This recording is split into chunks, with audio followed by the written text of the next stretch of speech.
दोस्तों, वैसे तो भगवान बुद्ध की प्रत्येक कहानियों से हमें बहुत कुछ सीखने को मिलता है। महात्मा बुद्ध के उपदेशों को यदि जीवन में उतार लिया जाए तो संपूर्ण जीवन ही धन्य हो जाए। आज की कहानी भी कुछ इसी प्रकार की है। दोस्तों, कहानी शुरू करने से पहले आप सभी से एक निवेदन है कि यदि आपने अभी तक हमारे चैनल को सब्सक्राइब नहीं किया है तो कृपया सब्सक्राइब कर लें। आपका सभी का सहयोग हमारे लिए अत्यंत महत्वपूर्ण है। आइए अब कहानी शुरू करते हैं।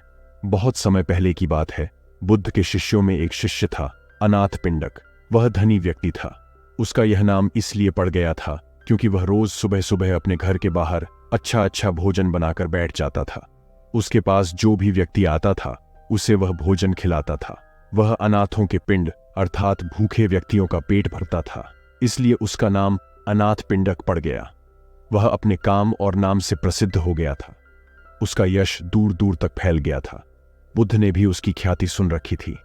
बुद्ध उन दिनों अपने हजारों सन्यासी भिक्षुओं के साथ वैशाली नगर में उपदेश दे रहे थे और लोगों को असीम शांति प्रदान कर रहे थे। अनाथ पिंडक को मालूम पड़ा कि मेरे नगर के पास ही बुद्ध अपने अनेक शिष्यों के साथ आए हुए हैं। वह उनके दर्शन करने को गया। वहां पहुंचने पर उसे बुद्ध के दर्शन हो गए। बुद्ध शांति, आनंद और प्रेम की मूरत थे। चेहरे पर मंद मंद मुस्कुराहट थी। उनके वस्त्र पीत अर्थात पीले रंग के थे और सिर पर जटाएं थीं। वे बहुत ही मीठा और नम्रतापूर्वक बोल रहे थे। उनको सैकड़ों लोग बिल्कुल शांत होकर सुन रहे थे। बुद्ध की शांति और आनंद उनके हृदय में उतर रहा था। उनके मधुर प्रवचन को सुनकर सभी शांति की असीम गहराइयों में उतर रहे थे। जैसे ही सत्संग समाप्त हुआ, अनाथ पिंडक उनके करीब आया, बुद्ध के चरणों में नमस्कार किया और कहा, मैं अनाथ पिंडक हूं। बुद्ध ने कहा, कहो कैसे आए? बुद्ध का सवाल सुनकर अनाथ पिंडक ने जवाब में कहा, मैं चाहता हूं कि आप मेरे नगर में पधारें ताकि वहां के लोग आपके धर्म उपदेश को सुनकर लाभान्वित हों और उनका जीवन आनंद से भर जाए। बुद्ध ने कहा, ठीक है, मैं आऊंगा, तुम व्यवस्था बना लेना। यह सुनकर अनाथ पिंडक बहुत प्रसन्न हुआ। उसने पुनः बुद्ध के चरणों में प्रणाम किया और एक ओर जाकर बैठ गया। महाकश्यप बुद्ध के शिष्य थे। उन्होंने पिंडक को समझाया कि हम यहां पर हजारों भिक्षु हैं, तो किसी एक के घर में तो रुकना संभव नहीं हो पाएगा, इसलिए अच्छा यह रहेगा कि तुम किसी खुले बाग बगीचे में व्यवस्था कर लेना। हम सभी भिक्षु लोग मिलकर भगवान के लिए एक छोटी सी झोंपड़ी बना लेंगे और हम भिक्षु उनके आसपास रुक जाएंगे। अनाथ पिंडक ने कहा, ठीक है, ऐसा ही होगा। वह अपने नगर लौट आया और अपने नगर में नजर दौड़ाई कि कहां कहां पर व्यवस्था हो सकती है। उसे एक बड़ा सुंदर बगीचा पसंद आ गया। वह उस बगीचे के मालिक के पास गया। उससे जाकर कहा, मैं आपका बगीचा खरीदना चाहता हूं। मैंने बुद्ध देव को बुलाया है। उनकी सेवा के लिए मैं उनको यह बगीचा भेंट देना चाहता हूं ताकि वे यहां पर रहकर लोगों को धर्म का उपदेश देकर उनका जीवन धन्य कर दें। बगीचे का मालिक संत महात्माओं के प्रति श्रद्धा नहीं रखता था, इसलिए उसने साफ मना कर दिया, मैं तो बेचूंगा ही नहीं। अनाथ पिंडक के बहुत मनाने पर कहा, चलो ठीक है, यह बगीचा तुमको देता हूं, पर इस बगीचे की कीमत एक साथ लूंगा। इस बगीचे की खरीदारी यूं होगी कि तुम जितनी जमीन पर सोने के सिक्के बिछा लोगे, मैं उतनी जमीन तुम्हें दे दूंगा। अनाथ पिंडक के तो प्रसन्नता के मारे आंसू निकल आए। उसने कहा, शुक्र है तू राजी तो हुआ। मुझे बुद्ध देव को यहां पर लाना है और अगर इतनी बड़ी कीमत भी है तो मैं ये कीमत भी दूंगा। अनाथ पिंडक अपनी सारी दौलत, सारा सोना बैलगाड़ियों में भरकर ले आया। उसने सोने के सिक्कों से सारा बगीचा पाट दिया, सोने की तह बिछा दी।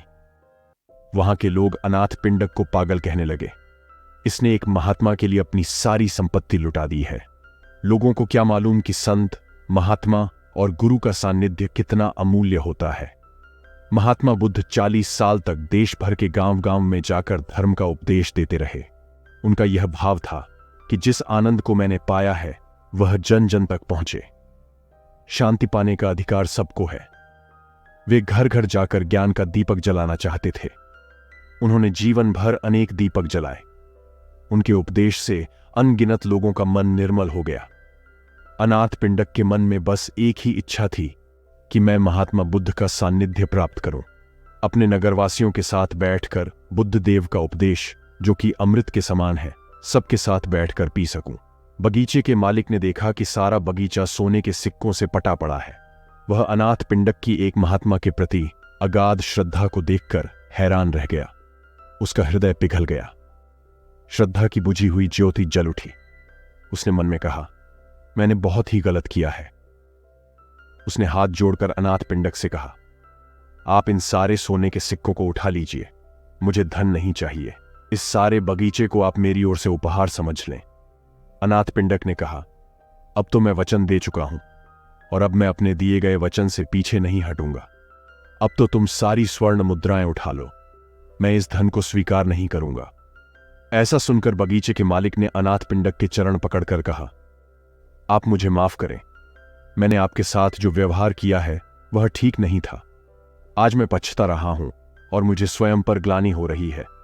अनाथ पिंडक को उस पर दया आ गई। उसने उसको एक उपाय सुझाया कि महात्मा बुद्ध जब कुछ समय बाद धर्म उपदेश की वर्षा करके दूसरे गांव जाएं, तो तुम वहां पर जाकर उनकी और उनके सारे शिष्य के रहने की व्यवस्था करना। धन के लोभ से सत्संग का लोभ कहीं अधिक श्रेष्ठ होता है। अनाथ पिंडक की यह बातें सुनकर उस व्यक्ति को समझ आ गया कि मानवीय हित में किए गए कार्य के आगे धन कुछ भी नहीं।